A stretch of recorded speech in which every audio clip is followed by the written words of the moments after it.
Today we're reviewing the album Tsunami Sea by Spiritbox, released in 2025.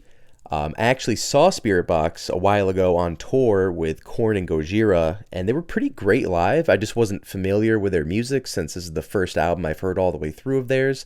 I heard some of the songs here and there, but I was actually surprised to find out that this is only their second album, and the first after 4 years. Usually, I'm not a fan of the more melodic, hardcore, metalcore sound, but they blended it pretty well. They mixed in some more atmospheric elements that made the album sound larger, and the energetic vocals and production layered on top of that makes for a pretty solid metalcore album.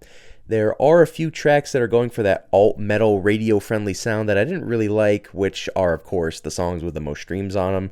Unfortunately, these styles of songs appeared more and more as the album progressed. That's not to say I dislike the more sung vocals. I actually think she has a solid singing voice, but it feels like songs where she's singing for the majority of them are more washed out and not as heavy or really helpful at the gym for me.